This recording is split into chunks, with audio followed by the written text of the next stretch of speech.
Ladies and gentlemen, welcome back. We are back with another Yu-Gi-Oh video.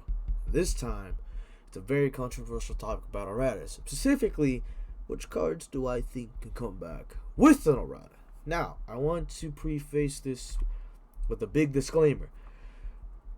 Erratas are not good for the game, in my honest opinion. They ruin cards. They ruin some cards, either their playability, their viability in the meta, or a combination of both. For example, the original Chaos Emperor Dragon.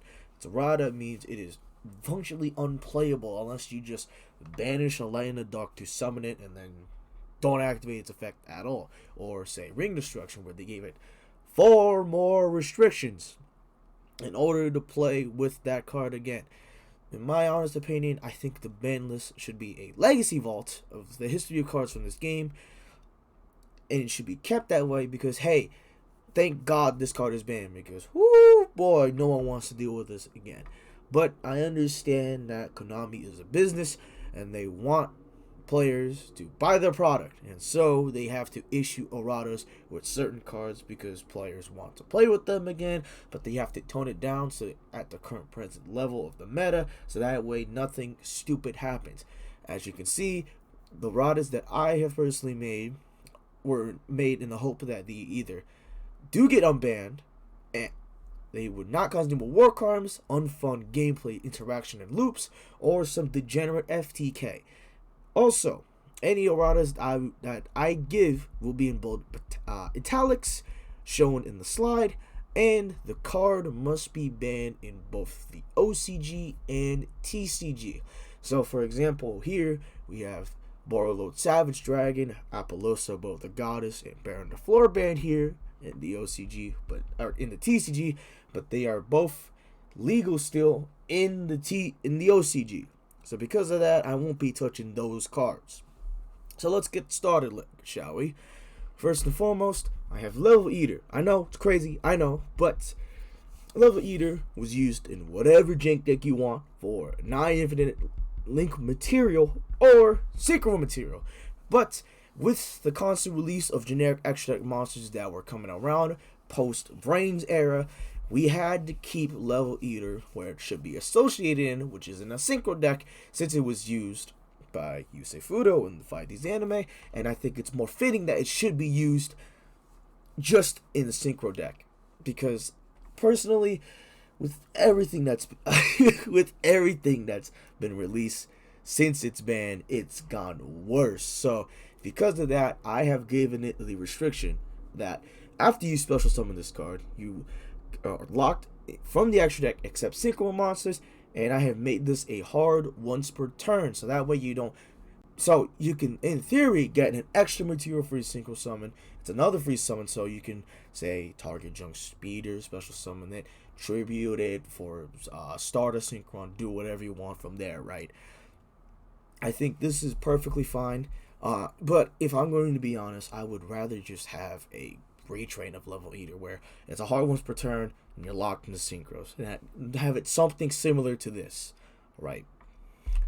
Now, you might be thinking, why the hell did I put Chaos Ruler, the Chaotic Magical Dragon, on here? Well, as my boy says it, Pepego Ruler, it's a very powerful synchro, being generic, of course. So it was used in a lot of decks. For example, Tier, Punk Zombies, all those decks that have light and dark monsters benefit from this card a lot, because originally it's generic and you basically mill 4. That's crazy. So because of that, I want to keep Chaos Ruler powerful, but an archetype with air quotes that you cannot see. As you know, Chaos Ruler is part of the Chaos Synchro deck, air quotes, where they specialize summoning light and dark synchro monsters. Things like Chaos Archfiend, Chaos Angel. There's also the stuff from Photon Hypernova, like Chaos Witch, Shell of Chaos, Core of Chaos. They all benefit from you being able to make light and dark synchro monsters. So because of that, I did add the stipulation where you cannot special summon monsters from the extra deck for the rest of the turn except light or dark synchro monsters, meaning you cannot splash this in everything. Now, the deck that benefits this the most, of course, we have to address this, is White Forest Azamina. But I did add, as its synchro materials, because it's arguably the second strongest Chaos Synchro monster, you need also one light or dark monster as a non-tuner as well. Not only that, but when it's synchro summoned, you can still add one excavated light or dark monster to your hand, but you cannot activate cards or the effective cards with that name for the rest of this turn. So in theory, if you milled one light and one dark, you can add one of them, but that's basically it. You can get a hand trap or whatever you'd like from there. I think this is reasonable to bring them back, but that also means that this card really can't be splashed and everything because of the restriction that I added at the end. Now, is this card unplayable? No, because you can still make it in a bunch of synchro decks.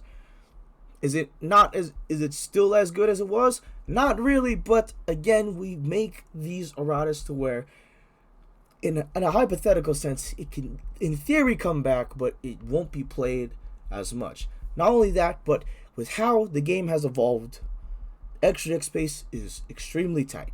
We only have 15 cards. So you have to ask yourself, if Chaos Ruler came back, will you be slotting Chaos Ruler in your deck? Like, which card? You look at your 15 extra deck cards, and you ask yourself, what card am I willing to represent, or what card am I willing to cut to put in an Errata Chaos Ruler? Now, let's go to the next one. I have Level Chain. I know, crazy. I know. I just wanted to preface Level Eater is like the only main deck monster that I consider giving an Errata, because the rest, the spells and traps, I would not touch those because those are something that even I don't think I can try to fix. So with Level Chain, it's generic rank 4. Now, the problem with Level Chain is that back then, you would dump any card you want and you'd win on the spot, essentially. That's what this card read. Now, I had to put in a harsh restriction on to send the card from deck to graveyard, because in theory, because this sends any card. And as you know, Yu-Gi-Oh players will find a way to send whatever they need to cause whatever shenanigans they want to do. Not only that, I kept it generic and I didn't change the cost with this card because that's the only effect that this card really benefits from. In some game states, you would choose the one monster framing deck and place it on top of your deck, where it could be a powerful blowout card, like say you get a BLS or something, right? Or you get a starter for your next turn and pray that your opponent doesn't kill you on the next turn. Not only that, but because you would send multiple cards with Level Chain in a turn, I did add you can only use one effective Level Chain once per turn and only once that turn, meaning you don't get 3 mills per turn. Do I think this card can come back? I mean, hopefully not. But this is what I would probably put on here if I had to give it a Errata. And of course, I'm not Konami's R&D department. I'm not Konami themselves. This is probably not what I put on there. If I'm being honest, they probably will put even more harsh restrictions on Level Chain. Again, hear me out. Beatrice Lady Eternal is used. It is never used for anything fair. It is always used for something degenerate. Whether it was sending the Mayakashi trap and transaction rollback, making your opponent locked out of their extra deck, board a white with like Elemental Burst, whatever it was. Ubel FTK was with Nightburn Archfiends and Earthbound Release. Whatever it was, Beatrice was never used for anything fair outside of its associated archetype. How do we fix it? Make it only used in its associated archetype. And you want to make sure it didn't do anything stupid as well? I did add a discard cost as well for as cost. So, the simplest change, the simplest of changes. Beatrice will now only send a Burning Abyss card from your deck to the graveyard. That means it will actually be used in a Burning Abyss deck.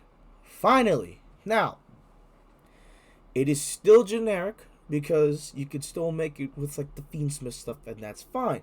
But what's the Fiendsmith stuff going to do when you send a Burning Abyss card? You're just going to play BA Fiendsmith at that point. You know, there's nothing. It helps out Burning Abyss more than any other deck because of that.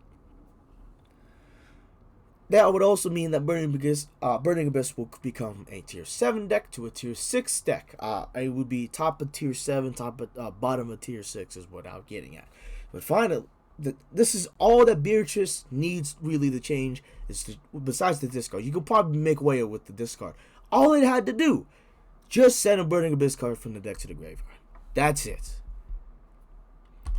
Union Carrier. So, as you know, Maze of the Masters released the retrains of X, Y, X Head Cannon, Y Dragon Head, and Z Metal Tank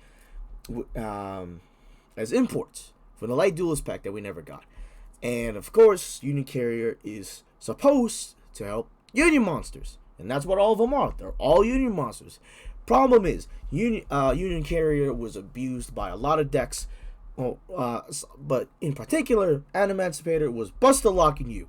They would make Borrowed Savage Dragon, link into Union Carrier, activate its effect, target Borrowed Savage, equip a Dragon Buster Destruction Sword. From there, since it's equipped, you are locked from the extra deck. Fun, isn't it? So, I decided to make sure Union Carrier stays with the Unions, because Unions is arguably like, well, it's not the worst mechanic in the game. That, unfortunately, has to go to Gemini. So, I probably would get rid of the Union monsters with the same type of attribute. Since it wasn't as generic as some other monsters. Verte required 2 effect monsters. But I did change just a few things. First and foremost, you have to target a face-up Union monster you control. Now you equipped 1 Union monster tool from your hand or deck. This makes it so where the Union monsters will automatically get their effects when they're immediately equipped. You don't get any generic stuff like Buster Locking or whatever while it's equipped, thankfully. And it helps out the Union stuff a lot more. ABCs can finally come back. It's great. I also did add you cannot special summon or activate effects on monsters with that equipped card's name for the rest of this turn. There are a few cards that are not once per turn. And, for example, a Assault Core or the new X-Head Cannon Retrain are not once per turn. Because of that, I have to add that because there are some things that can go out of hand if I didn't. And finally, my last card is Crystron Hockey Firebracks. Quite the blasphemous list that I chose, but remember, OCG and TCG. So, I did keep the summoning requirements defined because Crystron Hockey Firebracks alongside the Bujin Link, Verte by extension, and there was one other link, but they were made as a way to help their associated mechanics. Crystron for synchros, Bujin for Xyz, Verte for synchros, etc., etc.